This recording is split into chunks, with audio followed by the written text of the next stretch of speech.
Hi everyone, welcome to this episode from us here at AND. It's great to have your company again. My name's Donna Stevenson and I'm the host for these sessions. I am part of the Neurobox family and I'm also a Succeed with Dyslexia ambassador. And AND is the adult network, Neurodiversity and Dyslexia, and we're so proud that we are a coalition of lots of brilliant organisations that join together to give a safe space for our adult community, and we are often joined by a wonderful guest from our neurodivergent family, and tonight is no exception. But more about our guest shortly. First of all, let's go through who our coalition members are. So as I said, Succeed with Dyslexia, I am the ambassador there. You see, I'm wearing the t-shirt, and they are a great organisation. To find out more about neurodiversity, they've got a brilliant YouTube channel with lots of free information there. We're also made up of Neurobox, and as I said, I'm part of the team there as well.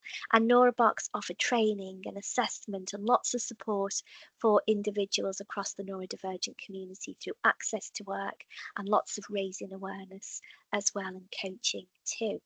We are also joined by Flohr MBE, who's part of the Adult Dyslexia Centre, and the ADC is part of the AND family too. Hi, Sue.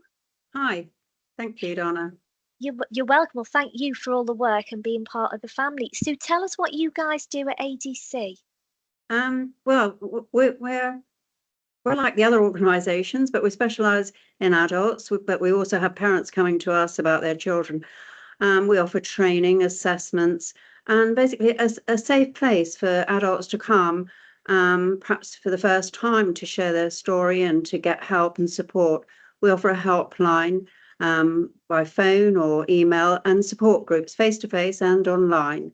So there we are. Yeah, lots of great work, and thank you guys for what you do to support the community. Now, it's just Sue and I here tonight as the coalition. Those of you who are regular listeners will know that we also are joined often by lots of our other friends across the coalition. So tonight, I'm just going to talk through the other members of the family. And at the end, after Kathleen has shared a great session with us, I'll go through the contact details, including the helpline details that Sue's just mentioned over there in ADC. But as you see on these logos, we've got Hampshire Dyslexia Association. And again, in that part of the world, they do fantastic work. They often have a helpline, they raise awareness through local schools and businesses, and they work with the community there. And I know it was, Sue, I think it was last year, wasn't it, that Hampshire ran their conference on the Isle of Wight. Right. Which was a great success. And again, some of our friends in the coalition have these kind of events, including the Yorkshire Rose Dyslexia Association.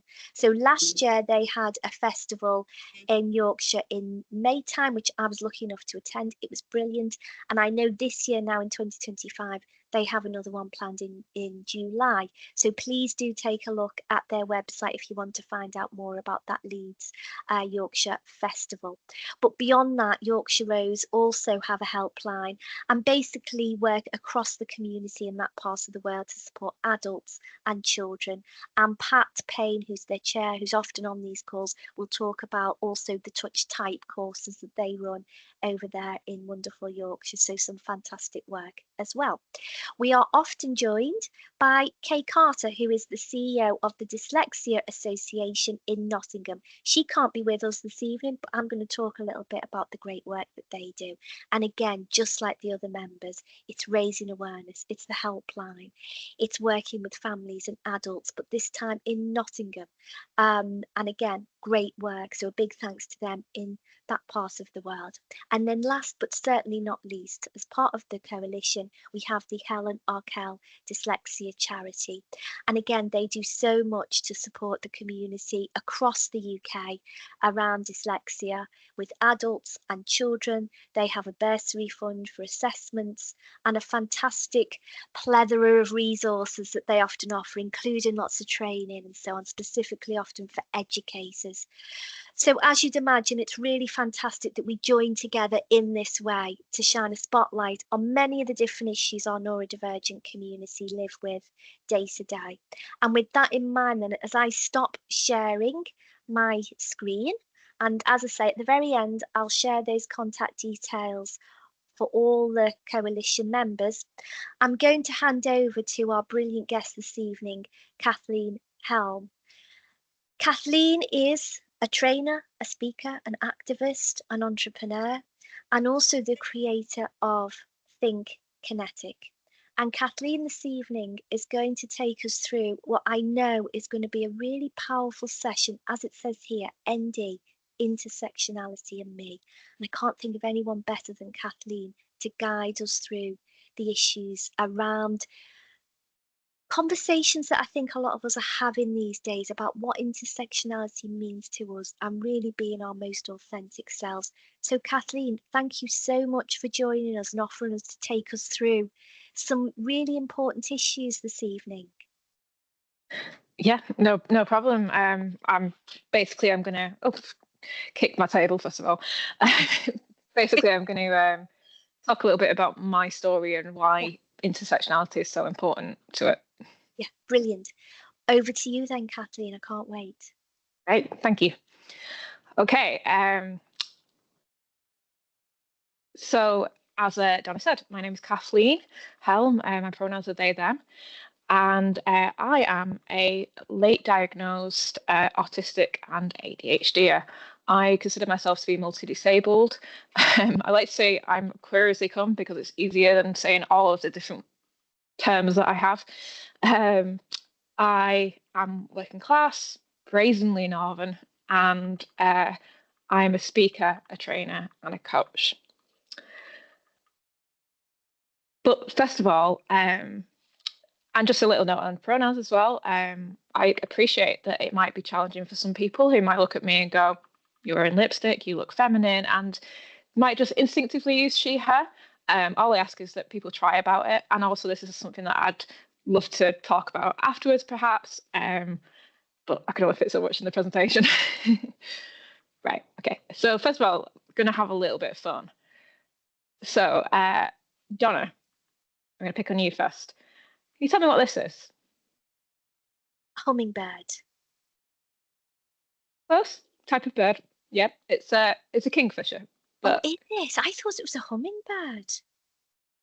Pretty sure it's king. Now I'm doubting myself. No, oh, no. no, don't, please don't. It will be me that's wrong. No, honestly, it will be. I thought I was being clever as well, Kathleen, thinking, I know what that is. Obviously not, but it's beautiful, whatever it is. Great, thank you. And Sue, feel free to shout out, or if you don't, maybe we'll ask Donna again. Don't want to, sorry. What's this one? I don't know. It's a bit of a tricky one. Is it a cheetah, Sue? Is it? I don't know. I don't know. Give up.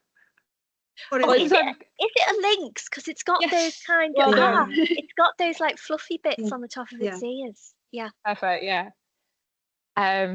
This one. Oh. Is it a wasp? I don't know. Yeah, I think this is a bit tricky. I think it's either a wasp or a bee, but we get the general. It's a wasp. We get it.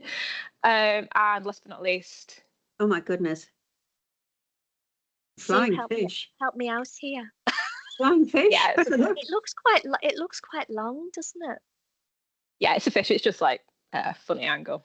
Okay. Yeah. I thought it might be some sort of eel or something. But I've no idea the type of fish. Yeah, it's a type of fish. Yeah. So all of those images are from a piece of art by an Austrian artist called Thomas Medicus. And if you look at this image closely, you can see within it traces of some of the images in it, but obviously you can't see any of them clearly. And the thing is, you see, is that what you see depends on your perspective. And actually, all four of those images are within that one. So what is the subject of the piece of art? Well, as it happens, it's the biodiversity of Austrian native animals. But here's a question. Donna, when you said that the second one was a lynx, were you right? I think I was. Okay. Yeah, you were. Yeah. here's the thing. You're also wrong. You're right and wrong in equal measure, and it all depends on the perspective that you're coming from. Because it is a piece of art, a picture of a lynx, and it's also a picture of a wasp or a bee. We don't know which one it is. A kingfisher and a fish. It all depends on the perspective that you come from. So at the start, I told you a little bit about who I am now, but what I want to tell you about is where I come from. So I am the daughter of a trucker and of a hairdresser. And when I was little, I was obsessed with ancient Egypt. I had a book that was as big as my torso that I used to leaf through, and I would tell anybody who would listen, who would humour me, all these facts that I know about ancient Egypt to show off, and go to the library and say to the librarian, have you got any books about Jean-Francois Champollion, translator of the Rosetta Stone, because he's my hero. I loved it. And so I had this little professor archetype, if you like. And as much as I loved ancient Egypt and I loved reading my books and I loved showing off about it and being very precocious, and when I went to Egypt eventually, telling the tour guide about all the ways that he was wrong about what he was telling us.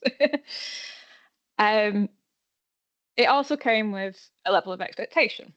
So I came from this working class family, and here was this very bookish young girl who was talking about wanting to be an Egyptologist and all the things that they were going to discover. And I did well in school, and I went to school and I've been reading these books for ancient Egypt, and clearly very capable. And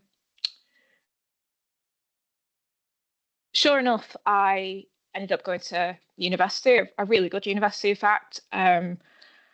I was, by all appearances, a success story. I had a first-class degree from a Russell Group university. I was outgoing. I did charity work. I travelled. I bought a house on my own. But here's the thing. Back in school, I developed a chronic pain condition. Now, the weight of living up to the potential of what people saw in that little professor was crushing me, kind of like the big Egypt book.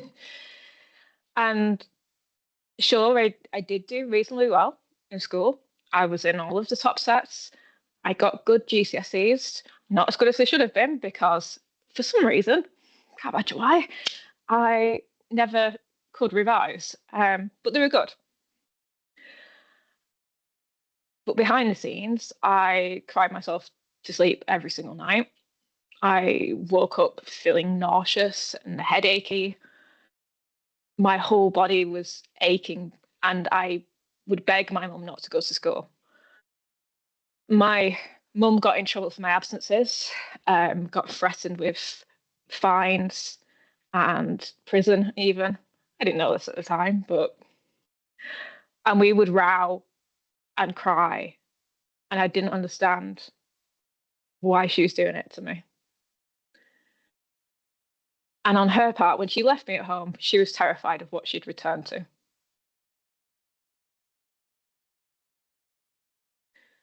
So despite perceptions, despite what I was putting out, the truth is that I was struggling then, and as a child, and I was still struggling. Despite what the photos showed, despite what my grades showed, despite what my university degree showed, I was in pain, physically and mentally. But it didn't make sense. The doctors couldn't understand my pain, and they dismissed me. I couldn't understand why I struggled so much. I had looked at everything, every single diagnosis. I had considered whether I might be a sociopath or a narcissist or schizophrenic, every single diagnosis. And I couldn't express to people how much I was struggling when they saw how well I was doing. Until one day, someone handed me a key. And that key was in the form of a new perspective.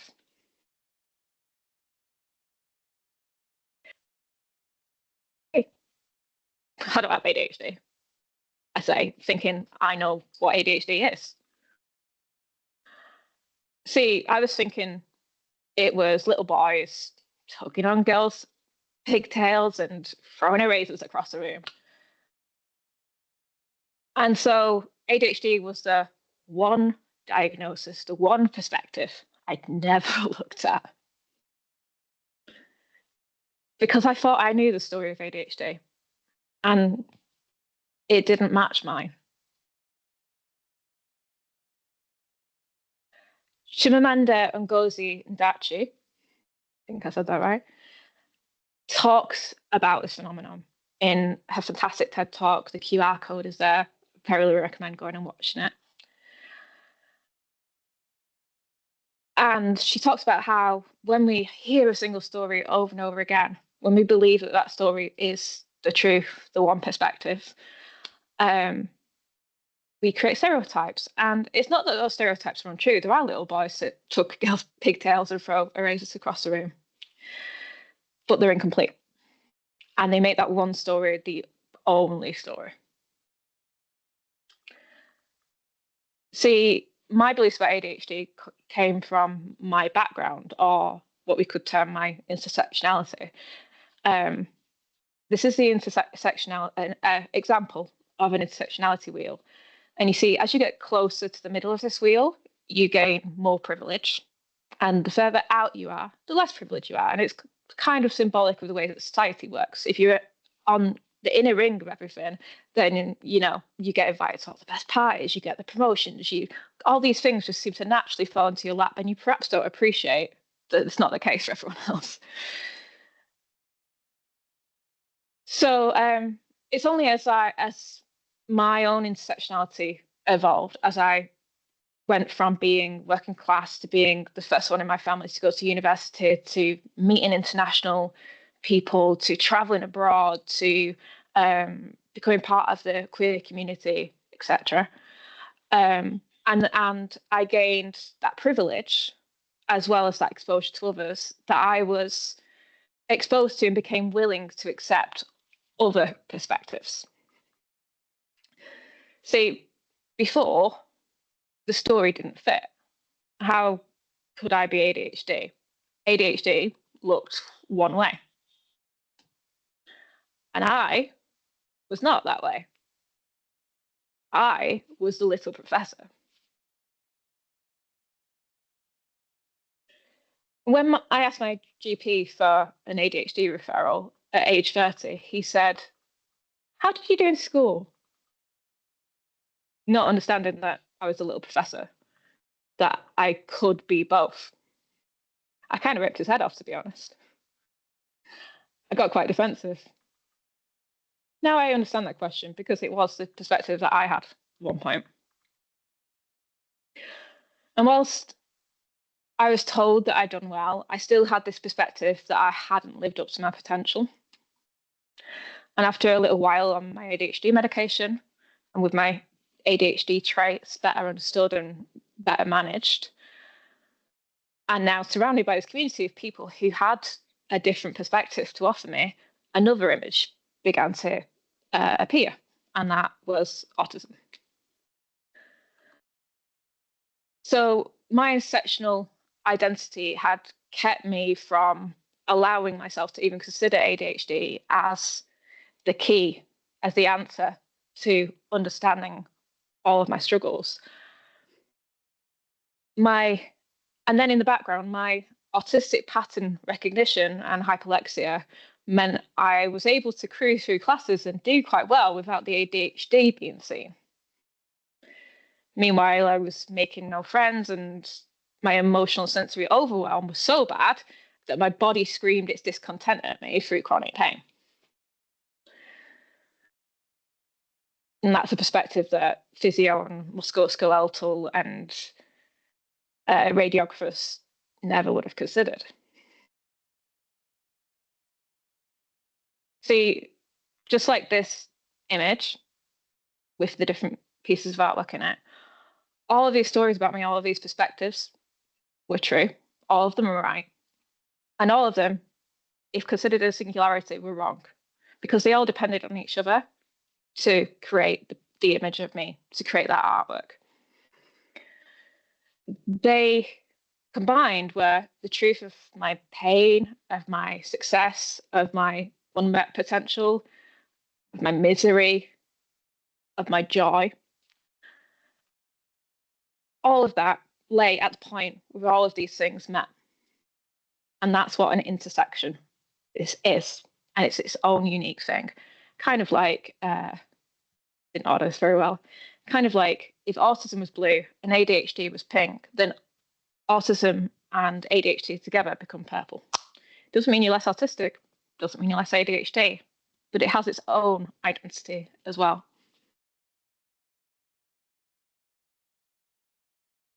So why am I telling you this?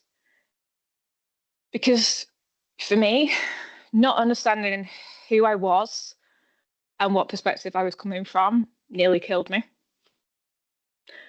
And learning it has been the glue that put me back together.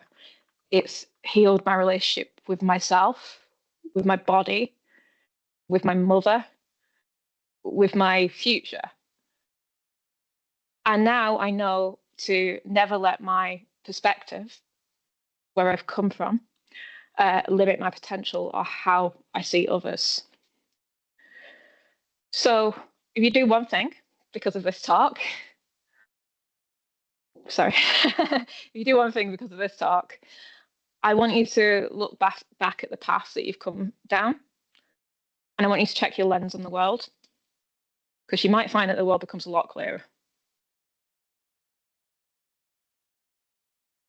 Wow, Kathleen, I don't know what to say. Thank you so much. That's so insightful and really honest. Thank you. I think a lot of people listening to this will be really moved. It will resonate with a lot of folks. And yeah, your journey has been such a special one. And the fact that you can share it makes it even more special, I guess. Yeah, you've blown me away. I don't know quite what to say to that. Could I ask you a question about how did your identifications impact on you? Because who you are now, in the introduction, I said a trainer, a speaker, activist, entrepreneur. You've created your own business. This is the entrepreneur side. Do you feel that your identifications was almost the gateway to being who you are now? You know, fully actualized Kathleen. How much of a difference did that make for you? Yeah, I think that moment of unlocking and getting my diagnosis and finally having that understanding, and then medication really helping with my emotional regulation as well. Yeah. I mean, it's night and day. I went from being like from the age of kind of 8, basically waiting, trigger warning, Yeah. waiting for the point that I could take my own life with minimal drama, to one day, a few weeks into medication and everything, thinking about, oh, it'd be nice to retire to Italy. And I kind of blinked and went, like, what? I'd never really thought about the future before because I didn't think I had one. Yeah. So to think about that 8-year-old who that was their outlook on life, and to think that there will be people like that now, even when I am terrified of what I'm doing and I feel like I'm putting everything on the line and it's going out of my mind, it's like I'm never going to be struggling and in as much pain and as terrified as that 8-year-old was. Really powerful. The adventures that you're on now with Think Kinetic, and this is how our paths crossed, because you are an entrepreneur making a difference for our community. Tell me about how that came about and the type of work that you do at Think Kinetic. Oh, it's a bit of a convoluted journey, actually. I mean, I started on my own neurodiversity journey, and I was working in events at the time, and I started seeing areas of potential where needs weren't being met. So, for example, there was somebody I knew who was running a wellbeing festival, and I said to them, "Have you thought about how you're going to look after neurodivergent people at your event?"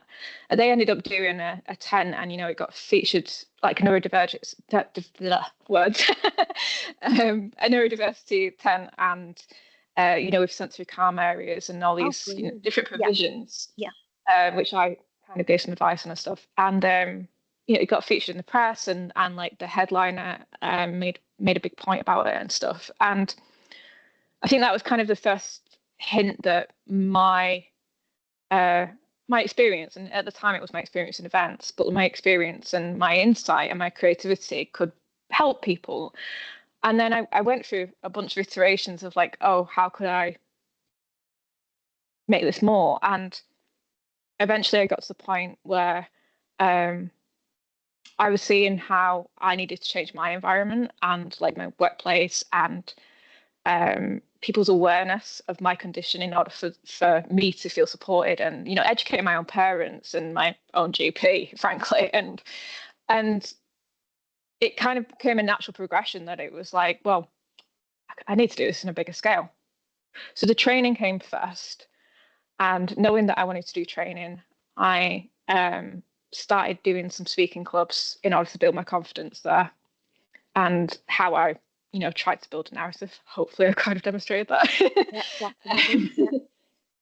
And the coaching was really the last thing, because being autistic and being very overwhelmed and very overwhelmed and trying to protect myself, cocoon myself. I was very antisocial when I was younger, and that translated as a lack of empathy.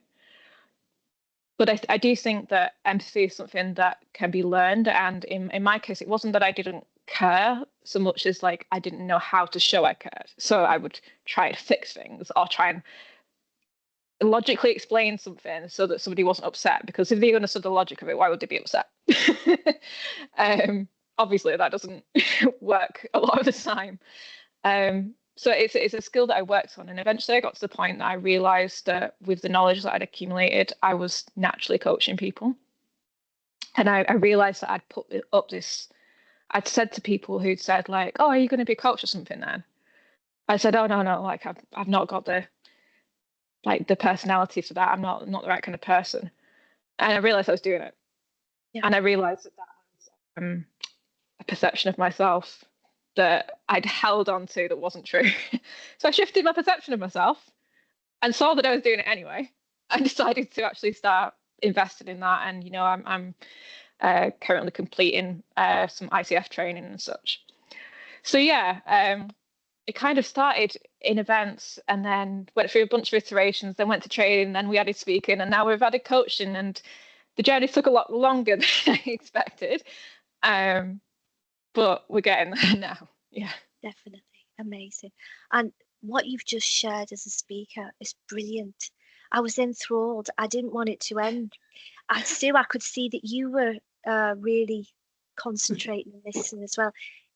Aren't they brilliant? Kathleen is a great speaker. Yeah, I think it was really, really good to share your story and to help other people really to understand themselves. But what would you say to those people out there who recognized that the same characteristics but are not able to get a diagnosis? Do you think it's important to get that diagnosis, or can people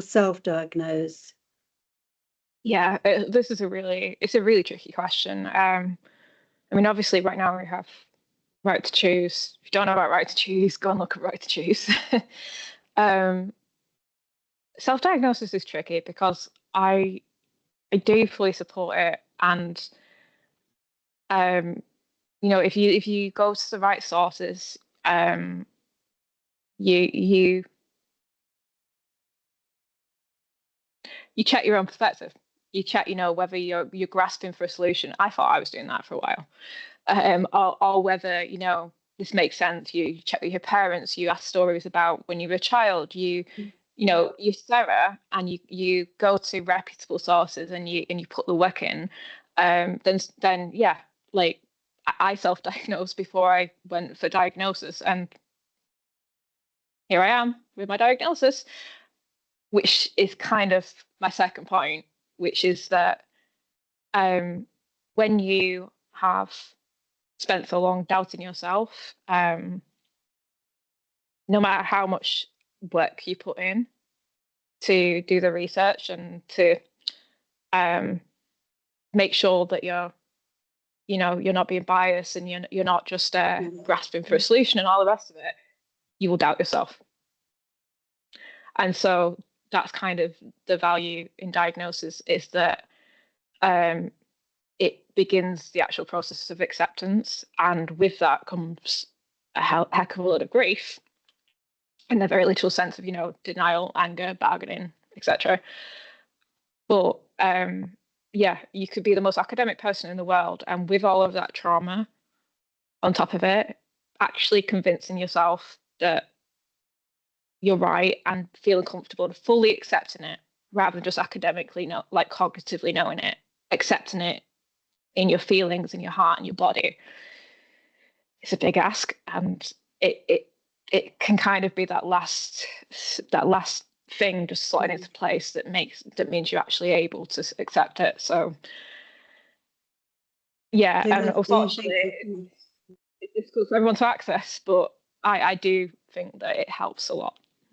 Yeah, so you think that actual external confirmation really helps more than just thinking that you are, or you have these I mean, obviously conditions. Everyone's got their own experience, but I think certainly for myself, and I've seen in a lot of other people that, you know, I've known for a long time, and I'm looking at them and I'm going, like, it's so obvious to me.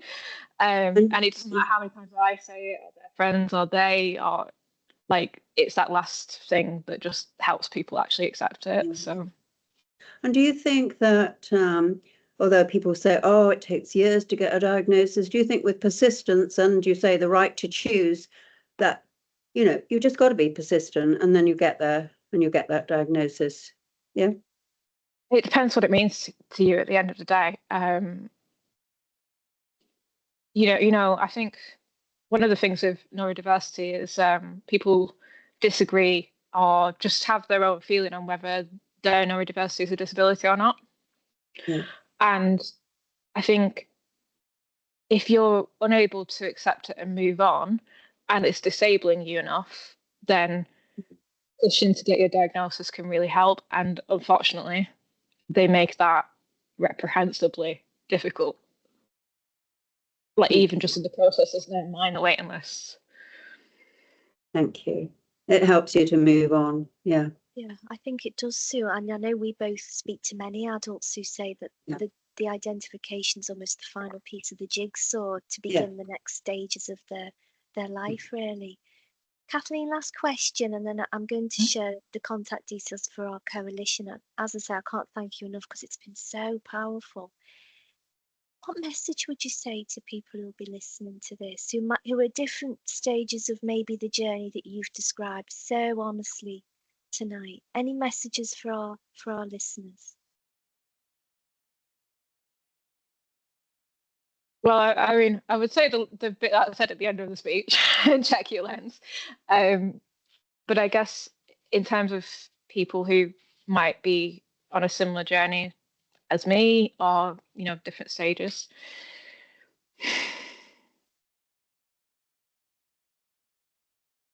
I mean, what to say? Like,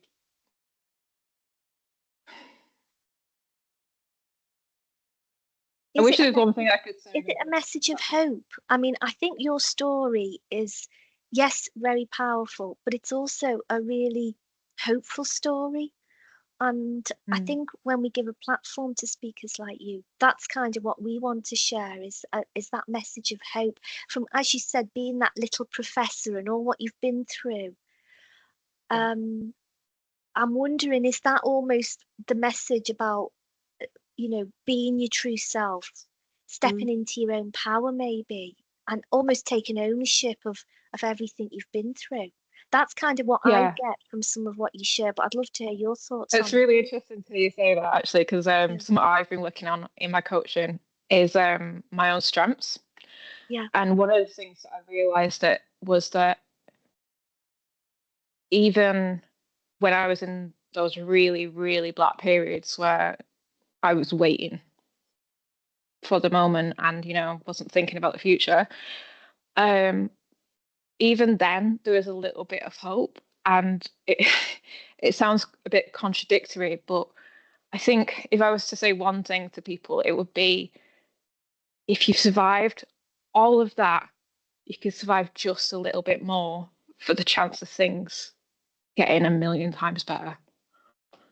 Yeah, really lovely message. Thank you, Kathleen. And thank you to everybody who's listening to this. On the back of what Kathleen's just shared, please know that you are not on your own. There is hope, and there's a community there to support you. And it's perfect timing, really, which links me on to the contact details for all our wonderful coalition members who are there for you, part of this community.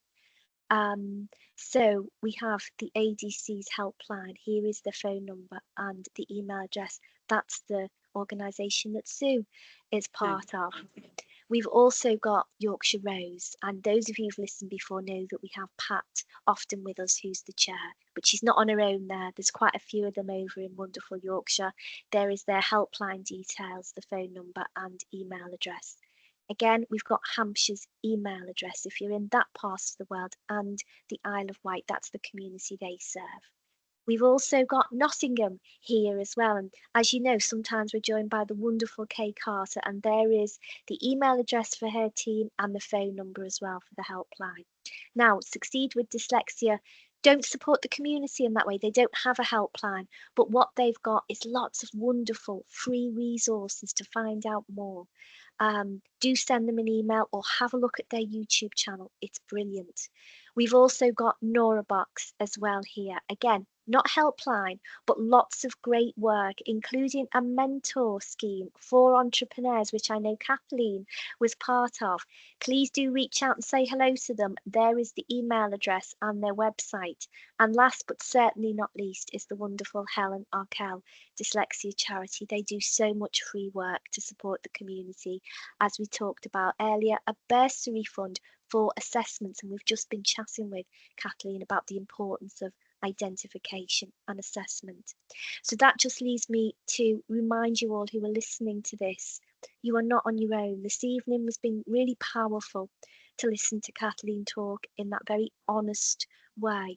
That's a journey that a lot of us have been on around our own neurodiversity, but it's through linking together, having these conversations and understanding that there is a community out there, that we hope that we get to higher ground and a happier place for some of us.